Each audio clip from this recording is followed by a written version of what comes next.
Welcome to Winston's Cellar. Relax, listen, enjoy.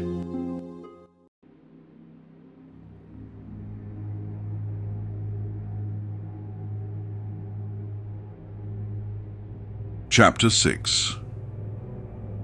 Revelation. Eyes blazing with psychic might, the Emperor of Man turned from the throne and began to descend the staircase to the portal he could feel opening at the foot of the pyramid.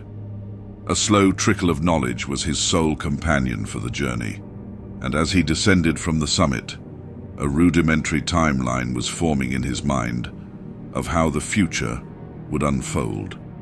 It showed him how the Webway project would begin and fail, and it showed him that the Four would use his absence to taint some of his greatest creations, corrupt them into leading the forces of chaos against him, while he was entombed on the golden throne by another son's folly. Some of it was laid out for him almost like a story from an outsider's perspective, while others were painfully seen from his future self's eyes. The Emperor had never been an emotional being. Millennia of loss and pain had jaded him, yet this did not mean he was devoid of compassion and love. These long-buried yet powerful emotions were brought to bear as he watched the almost robotic Emperor of the Heresy cruelly manipulate humanity and the Primarchs. The Emperor of the present had always known that unpleasant choices had to be made, and had made many of them himself throughout mankind's history. That was not what disquieted him.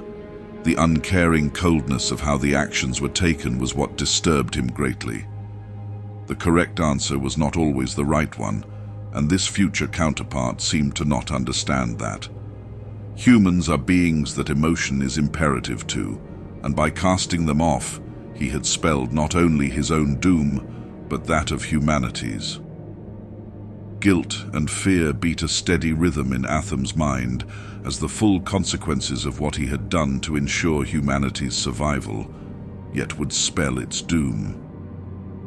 Even now, with the infant Primarchs growing, he could feel parts of himself slip away into the ether. The Primarchs may have been saved from the Ruinous Powers, but he was already damned to become the heartless God Emperor.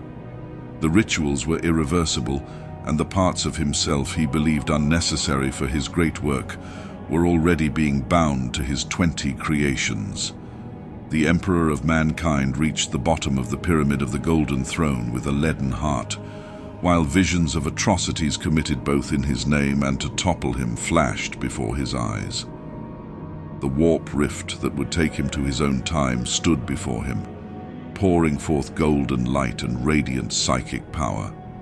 Taking a deep breath, the Emperor of Mankind stepped towards it, preparing to do whatever was necessary to save humanity.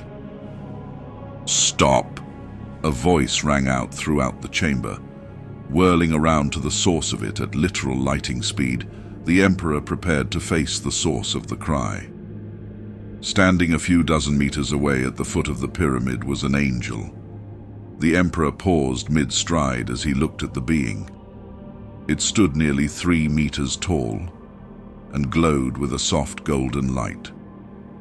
Slowly, the golden-haired being moved towards the Emperor, its billowing white wings stirring softly like a bird's itching to fly. Focusing on the being's face, the Emperor simply said, "I know you." Flickers of memories not quite his own stirred in Atham's mind. Battling side by side with the angel against Xeno hordes, crowning the War Master for his triumph as the angel and his brothers watched. A demon-infested ship where the monstrous avatar of chaos stood over the broken angel. Recognition dawned on the Emperor's face as he focused past the being's psychic glow and saw its face. He was handsome like an ancient Terran portrait from the First Renaissance, yet marred by twin lines of red down its face, as if it had been crying tears of blood. The tear-stained angel spoke again. "Hello, Father, or Father-to-be. It seems the God Emperor has succeeded in his mission, yet at the same time failed." The Emperor stiffened at the being's words. He had known since the beginning of their creation that the Primarchs would view him as a parent, and in a way he was. Still, in his long life, he had buried many of his own children, even the ones who had inherited some of his gifts. The idea of being the father of 20 superweapons disturbed him, yet when he looked upon the being before him and all the memories of its triumphs and tragedies, a mix of pride and grief welled within him. Speaking softly, the Emperor asked, "How do you yet live, Sanguinius?" "I have seen the memories. You fall facing Horus." A soft, sad smile appeared on the great angel's face as he spoke. "I don't. Horus struck me down and my soul flew into the Imperium. There, the being you knew as Sanguinius became one with the Emperor, and a piece of his lost compassion returned to him." Visions flickered once more before the Emperor's eyes. The tainted Horus laughing psychotically as the dark gods channeled their might through the War Master as he rained blow after blow onto him, begging his once favorite son to stop, to try and reclaim his humanity. The single soldier, an old friend and a martyr, stepped before his prone, weeping from and Horus. The cruel laugh of Horus as he butchered the first to hold the line, which turned to a scream as the Emperor of mankind cast out his newly reclaimed humanity and struck with the full might of the being known as the Anathema. The spirit of Sanguinius continued, "You regained your humanity with my death, and cast it aside once again to slay Horus and strike back at the great enemy. Yet I did not fade into the eternal storm of the warp, but became sheltered in your light, where much to my surprise, I discovered others like me. You are the Anathema, Bane of Chaos and Lord of the Sane. We are your sons, your shards, and even those who fell the furthest were born of you, and all that was good in them could not be destroyed in their ascension, but simply banished elsewhere." Golden light flared from the angel's wingtips, and in a brilliant flash, other phantoms entered the chamber. The Emperor looked over them and recognized each from his gifted memories. The spirits of the Primarchs, who had been slain and untaintable, shards of the demon Primarchs ringed the Emperor. The chorus of fallen demigods spoke as one. "Father, who failed us and who we failed, we offer the only thing we can to save the galaxy. The humanity you gifted to us we now return to you, so that maybe this final revelation may allow good to exist once again." In great billowing currents of warp energy, the Primarchs surrendered themselves to rejoin with their creator. Tears began to flow down the Emperor's face. Fragments of power and emotion poured into his soul. He had not just simply restored to his original state, but had been empowered. Closing his eyes, he felt the pillars of psychic flame within his soul that had once been Primarchs, like great spouts of fire that supported and reinforced his Nova-like soul. Yet looking past the psychic inferno, smaller sparks of energy flitted in and about him. The Emperor smiled softly as he realized the nature of the swarms of sparks. They were souls, quintillions of human souls bound to him to both empower him and to protect them. The Emperor was ancient, as old as human civilization. He had been there watching from the shadows throughout it, and gently guiding it back on track when it was necessary. Yet throughout history, he had faced a consistent nemesis that not only stymied humanity with superstition, hate, and fear, but allowed darker, much more nefarious forces to influence his species. This foe was all the worse, because any time he intervened in human history, it grew exponentially. This foe was religion. Yet for all of its crimes and cruel acts, the facet that bothered him the most about it was the use of the afterlife to control and manipulate people. The reason for this is quite simple. For the Emperor is the human afterlife. The being that would eventually be known as the Emperor of mankind had been created by the eldest and most powerful human psychers to protect humanity not just from material, but immaterial threats.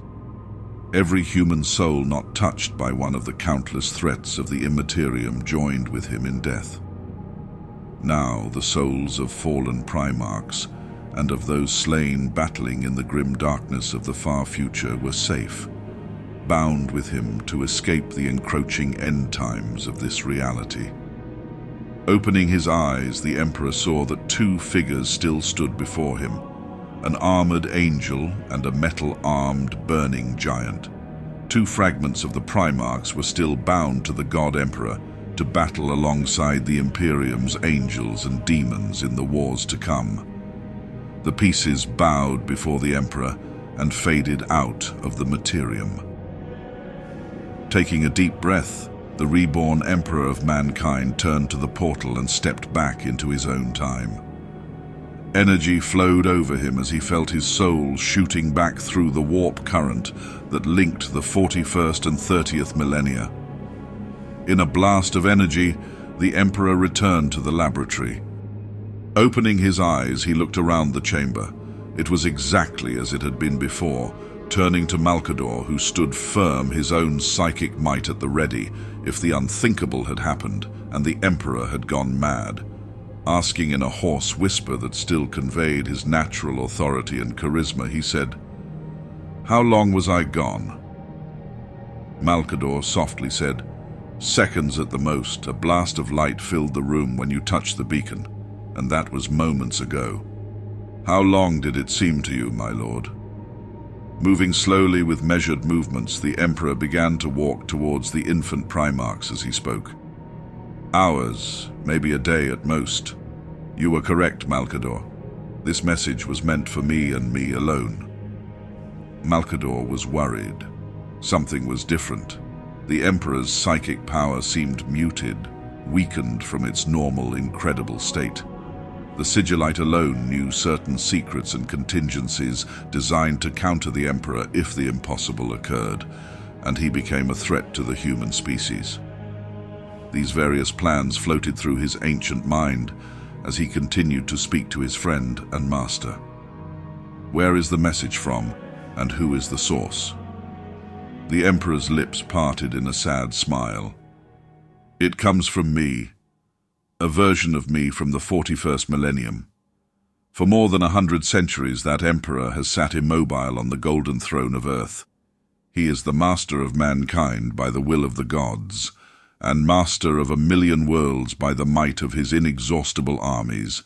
He is a rotting carcass writhing invisibly with power from the dark age of technology. He is the carrion lord of the Imperium for whom 1,000 souls are sacrificed every day, so that he may never truly die. Yet even in his deathless state, the Emperor continues his eternal vigilance. Mighty battle fleets cross the demon-infested miasma of the warp, the only route between distant stars, their way lit by the Astronomicon, the psychic manifestation of the Emperor's will. Vast armies give battle in his name on uncounted worlds. Greatest amongst his soldiers are the Adeptus Astartes, the Space Marines, bioengineered super warriors. Their comrades in arms are Legion, the Imperial Guard and countless planetary defense forces, the ever-vigilant Inquisition, and the tech priests of the Adeptus Mechanicus, to name only a few.